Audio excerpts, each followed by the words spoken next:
How are you friends? Welcome to our channel. We take you Oli. Very beautiful, very beautiful, very beautiful tour Oli. स्वर्ग सा नज़ारा है जनाब इस जगह का। ये जगह है उत्तराखंड के चमोली में ओली। तो आप जुड़ जाइए मेरे YouTube channel DS travel blog से। मैं आपको आज घुमाने वाला हूँ ओली। तो गाइस, आगे बढ़ने से पहले मैं आपसे निवेदन करूँगा, वीडियो को लाइक करें, सब्सक्राइब करें, साथियों को शेयर जरूर करें। आँखों में चाहत और दिल में अरमान रख लो, लंबा सफ़र है, अपनी ज़रूरत का सारा सामान रख लो।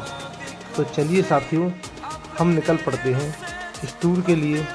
आपको पूरा टूर बड़े अच्छे से अपने चैनल के माध्यम से कराते हैं।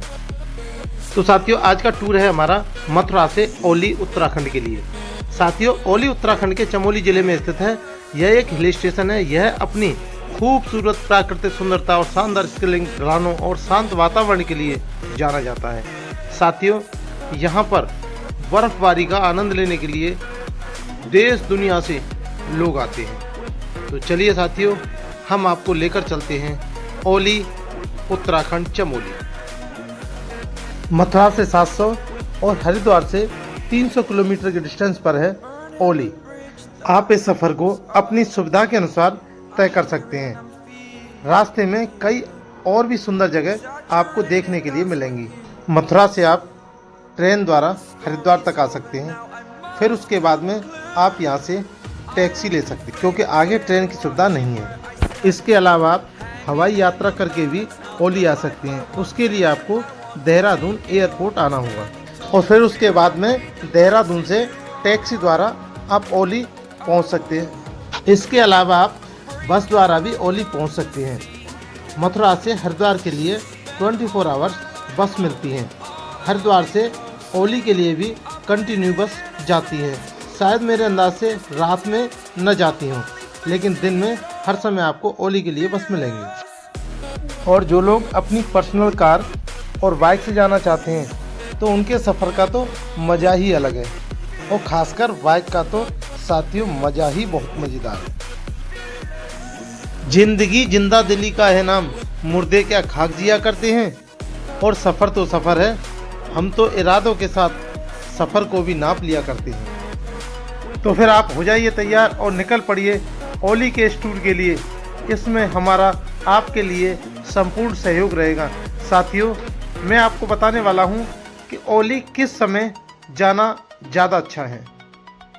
और फिर मैं तो कहता हूं, आप बारिश के महीने को छोड़कर कभी भी ओली जा सकते हैं। गर्मियों में जाइए सर्दी का एहसास, और सर्दियों में जाइए बर्फ़ का आनंद। सिर्फ ओनली बारिश का महीना छोड़ के आप ओली कभी भी जा सकते हैं। ओली बहुत ही मज़ेदार जगह है। बसंत और गर्मियों की शुरुआत मार्च से जून तक आपके लिए ओली घूमने का सबसे अच्छा समय हो सकता है। जैसे जैसे बर्फ़ पिघलती है, ओली का प्रदर्शन बदल जाता है। घास के मैदान हरे भरे हो जाते हैं और जंगली फूल दृश्य में रंग भर देते हैं। तापमान सुखद होता है, जो इसे ट्रैकिंग और कैंपिंग जैसी बाहरी गतिविधियों के लिए आदर्श बनाता है। और अगर आप नवंबर से लेकर जनवरी के बीच में अगर जाते हैं तो आपको भरपूर बर्फबारी मिलेगी। बस एक चीज़ का ध्यान रखें, जाम से बचें और बर्फबारी के टाइम गलत तरीके से गाड़ी न चलाएं।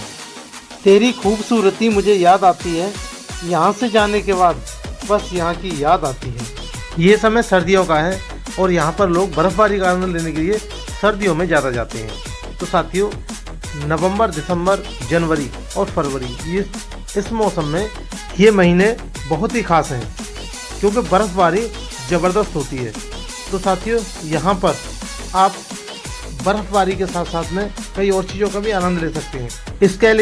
स्केलिंग के लिए ये समय बड़ा ही खास रहता है, क्योंकि पहाड़ियों पर विशेष बर्फबारी रहती है। साथियों, मुझसे तो आता नहीं, लेकिन मैंने देखा काफ़ी लोग स्केलिंग का बहुत अच्छे से आनंद लेते हैं, क्योंकि मैंने कोशिश भी की, लेकिन डर लगता है। सर्दियों में यहाँ का तापमान 2 डिग्री सेल्सियस तक रहता है।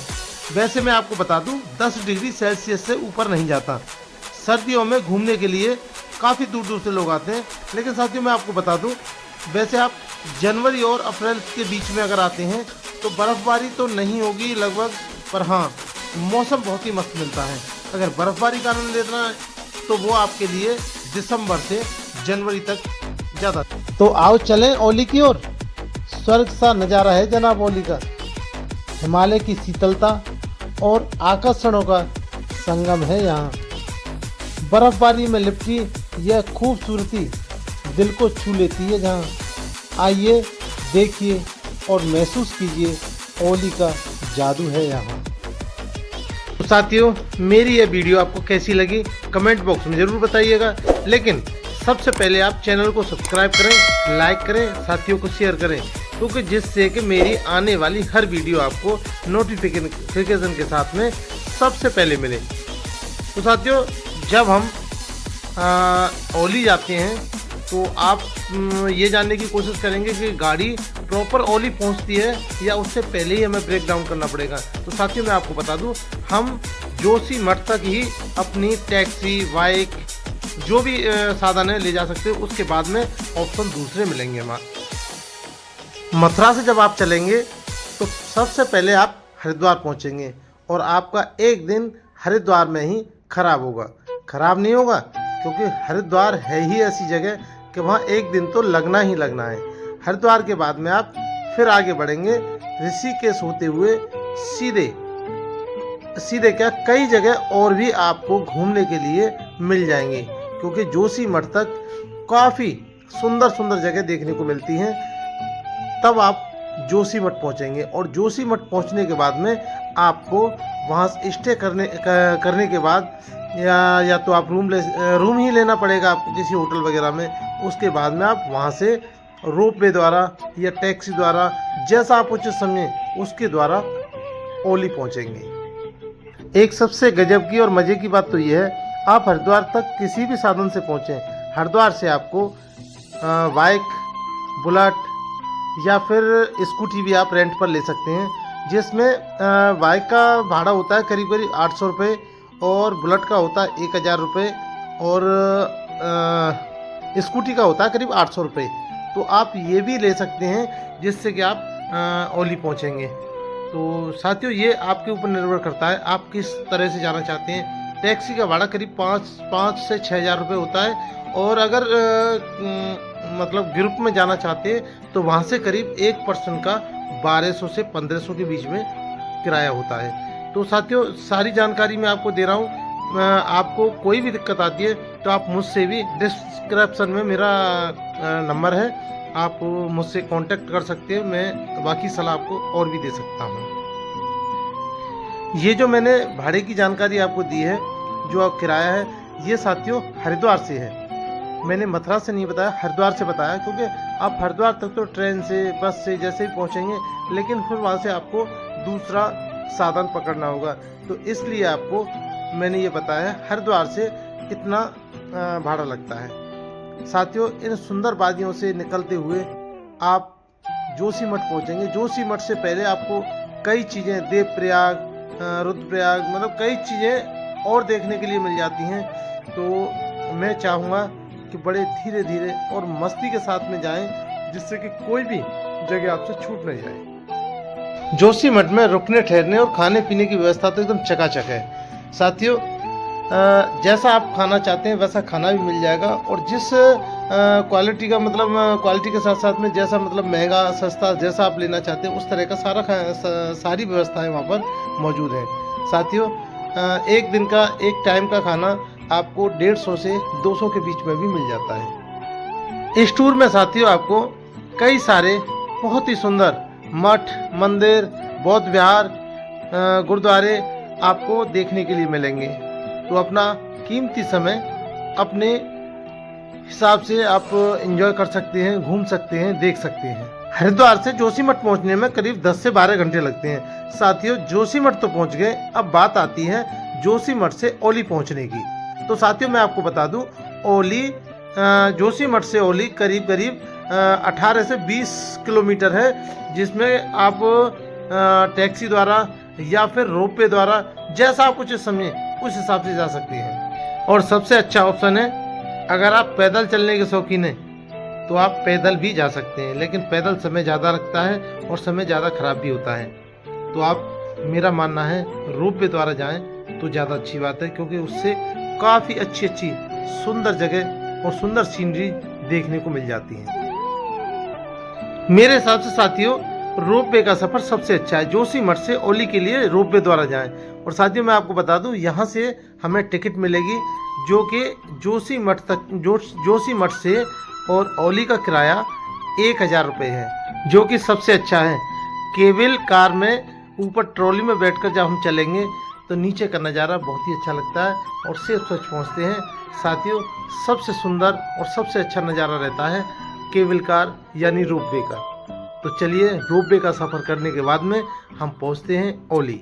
बात आती है कि औली आखिर क्यों प्रसिद्ध है। उत्तराखंड का ये हिल स्टेशन सबसे ज़्यादा प्रसिद्ध क्यों है। तो साथियों मैं आपको बता दूं, औली इतना प्रसिद्ध इसलिए है। औली अपनी शानदार प्राकृतिक सुंदरता, बेहतरीन स्केलिंग, ढलानों और शांत वातावरण के लिए प्रसिद्ध है। सर्दियों में यहाँ की बेहतरीन परिस्थितियों के कारण भी इसे अक्सर भारत का स्कीइंग स्वर्ग कहा जाता है। औली की और भी कई खास जगह हैं, जैसे ग्रोसो बुग्याल जो कि जोशीमठ के पास है।